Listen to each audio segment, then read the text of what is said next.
So we're going to do intermediate week 3, so last week's intermediate class. And if you haven't worked with me before, I think possibly everyone has actually, on Joe, in case you haven't. And I'm going to be showing you the exercises covered last week with Merlin and Ripley, my own dogs. So the first exercise that was covered was a chin rest or a chin target. So it's like a nose touch, but the dog is doing that with their chin instead. So it's quite important that we don't move our hand up to the chin, which is really easy to do because the dog should be doing that action.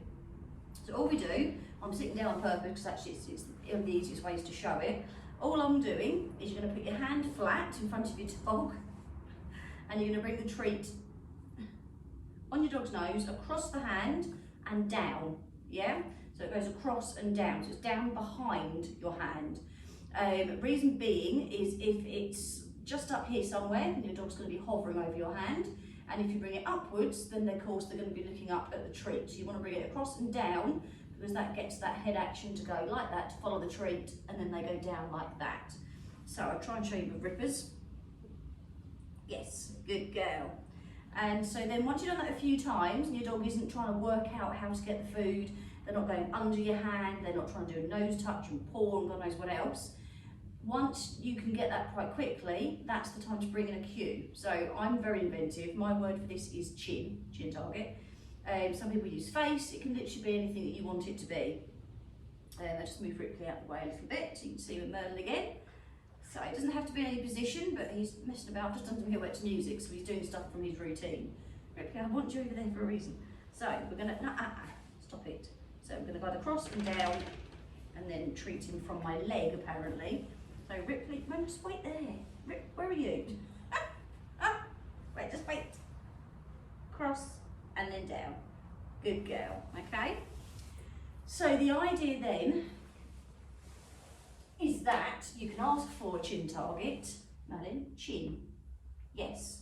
Ripley, chin. No, chin. I don't know what you're doing. No, I don't want that. Chin. Yes. So can you see with Ripley that she's going like that to get the chin target there? And that's what we're after. So your hand stays still, lure across, treat at the back, goes down slightly, and so you get that action. Don't do it just after your dog's had a drink. If they have a beard, you will get a really wet hand, trust me. Sometimes I found sitting and leaning like this just helps me keep my hand completely still.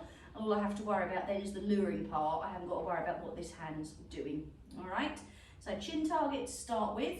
Doesn't have to be for very long, but just really, really luring. If your dog has done this before, then you're simply working on them doing it on cue. So chin, no, chin, yes, Ripley, chin. I don't know, chin on my hand. Good girl, good girl. You are funny, aren't you? And building that up. If they're not sure when it's just your hand, ask for it, then lure to help them out. Okay? So chin target is the first exercise. Then, let me follow that. Then we have got emergency stops. So for the emergency stops for last week, Kate gave the choice of formal coming towards you, or if your dog has got a really good grasp of emergency stops, you can have your dog moving away from you, and then when they've gone to wherever they're going and they've paused, then ask them for a stop at distance.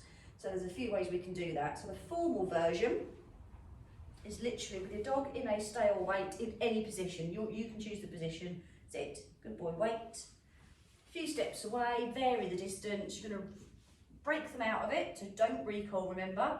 So something like, okay, and when they're on their way, put in your stop. And remember, wherever they stop, you go into the space to reward them. Okay, stop. Yes, good boy. What a good boy, that was brilliant. Brilliant, brilliant. Ripley, Chipley, sit, good girl, wait. Wait. Okay, stop. Good girl, what a good girl. I didn't ask you, but well done. Good pair. So that's your formal version. Even if your dog comes really close at any point, still shuffle into that space to help them see that when I stop, you're going to bring me the treat. Okay, so I can stop anywhere, that's fine. Vary the distance. Sometimes if we go too far too soon, they build up a lot of momentum and don't have a chance to stop. Alternatively, sometimes if we're too close, then they just think it's a recall and don't really pay attention to it. So just see what distance works for your dog, vary it a tiny bit. The other way is to get your dogs to go away from you to get some distance and then stop them when they start coming back towards you. So there's a few ways of doing it. An easy way is literally just to use a treat. So just roll the treat out for them, let them get the treat and eat it. Stop! Yes, good boy! Merlin stop is an emergency play bell, by the way. Good boy, good boy. You get that. Rip a chip, go get it. That's carpet. Good girl. Find it. Because if your dog can't find treats, then don't roll them for them because it will take forever. There you go, she's got it. That's not anything. Ripley, stop. Yes, what a good girl. Stop. What a good little girl she is. Okay. So all you're doing is letting them head out. Distance, again, is up to you. Just doesn't have to be far, but so that they're not doing a stay, they're not focusing on what we're doing, they sort of wander out, get the treat, or just if they're just wandering in general, really, then as they start heading back, stop them part way, okay? But be ready, because if they're not expecting it, they might not do it, or they might not hear you properly. So if they don't stop within a couple of steps of you asking for it, just start going towards them and remind them, no, stop, good, and then get your praise in, okay? So help them out if they don't do it, but if you're doing it this way, it needs to be that any time you ask a dog to stop, they know how to get into it, basically. If they're still learning, it was me. If they're learning it still, and you try and do it while they're not really paying attention, they're less likely to get it right, and then they're not going to learn from that experience quite so much, okay? So emergency stops, either formally or informally, as it was the second part of that there. Thank you, Ripley. Then we have got going around, excuse me, going around the handler. Oh dear. So going around the handler can be done as a two-part exercise, really. So what you're looking for long term is that you can literally say, go around, Merlin, go right round, and they just go round you and back into heel again. Or if your heel's on the other side, then obviously you can go the opposite way if you prefer. Merlin, go circle. Yes, good boy. So getting them there, it varies on, you know, depending on how focused your dog is, really. You can start your dog next to you here. You can have two treats and literally, you're not helping, are you, darling?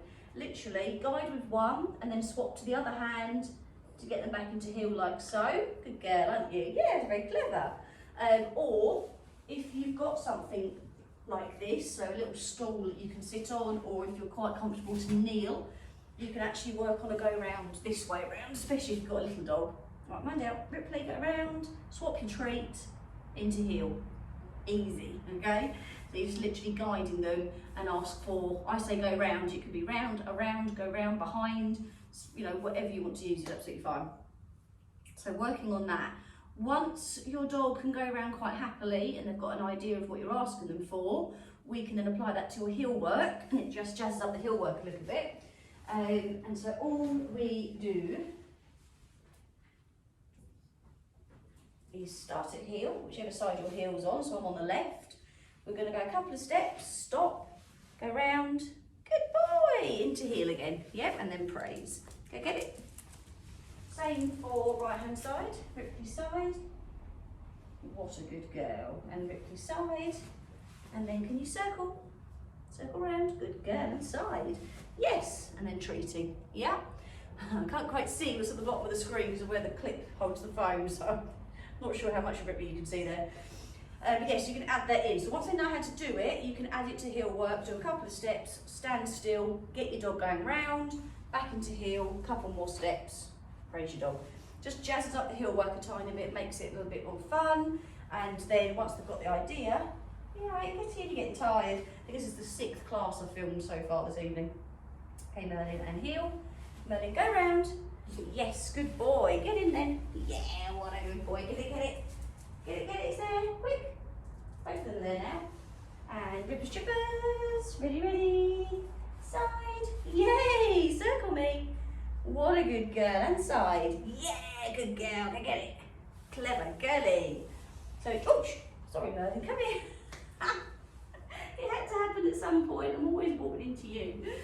So it just makes it a bit more interesting for your dog. I'm getting a battery signal, I think. Yeah, let's turn that off. So it just gives it a little bit something more fun to do rather than just being heel work. So it can actually help your heel work as well.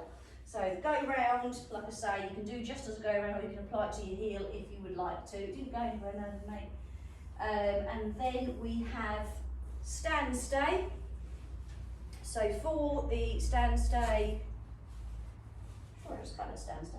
So another class, maybe I didn't. Let's have a look. Stand stay, week 3. Oh, I don't know. So with the stand, you can be working on literally just getting that stand position. So guiding the dog into the stand. Come here then. Stand, wait,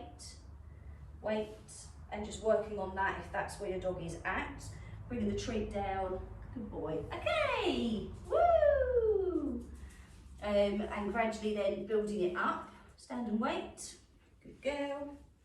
Wait. So then you might be bringing in a little bit of movement, a little bit of time, a little bit of distance. Bringing the treat in quite low. Wait. Good girl. Not from too high. Okay. Oh, what a clever girlie. Because when they're doing a stand, if we bring the treat in from up here, they end up looking up at us, and that often puts them into a sit. Likewise, if we approach them and then put our hand in our pocket, a lot of dogs are acclimatised to sit when the treat goes in, when the hand goes in the treat pocket, so then they're going to sit again. So you want to have the treat ready if you can, and come in a little bit low like you're bowling, and then that's the best way to treat for a stand stay. So you can be working on literally guiding your dog into a stand and just getting the stand stay for a few seconds if that's where your dog is at. If they've got quite a nice foundation stand stay, you could be working on moving away, you can work on a little bit of movement, go back, reward, praise, break your dog off. And if that's all okay, then you can perhaps work on leaving your dog for the stay. That's good. Return, remind them to stay or wait, and go again for a second time. That's very good. And this time come in and treat and break them off. And the reason why I suggested doing that is quite often any stay, thank you Merlin, any stay, but especially a stand, they get used to us coming back, and that means we're going to release. So then that's where they often then start to edge forwards, or they stand up, where they sit down rather than standing, etc. So if we start to go to them, but then move away again, and then go back and reward, sometimes they won't know when we're breaking them off. Merlin, it's enough. They won't know we're breaking them off, so they're then more likely to wait and listen, and you know, wait to see what we actually ask them to do. Okay, so that is what was covered in your class last week. So apologies, didn't get that over before now. It's been just mad. I know, it's been mad. So yes, so if you've got any questions, give me a shout, let me know. If you would like me to have a look at any of the exercises to see how your dog's doing, or if you just want a hand with something or you're not sure, then if you can film it, if you can film either just film your dog doing it, shut up, attention-seeking terrier, hey? Mwah, you're a bad boy. Now you're getting attention you don't want. So either film it holding the camera if it's just something you want me to look at your dog, or if you need me to look at the technique, then you need to put your phone, you know, if you can prop it up against something. Just, I mean, at the moment it is on a tripod, my phone, but it's standing on a chair, leaning on stuff. So you can just, you know, prop it up against a shelf with a canned drink or something behind it. Would work just fine, just as long as I can see you and your dog. That doesn't matter what else is going on or where the phone actually is. And send that over, and I can have a look, and then I can give you, you know, a way of changing the exercise, tweaking it for you, pushing it on, wherever it might be, or even just to say, yay, well done. Entirely up to you. Okay, so give all that a go, and obviously you've already had another class, but hopefully this helps with what was covered last week. All right, take care for now.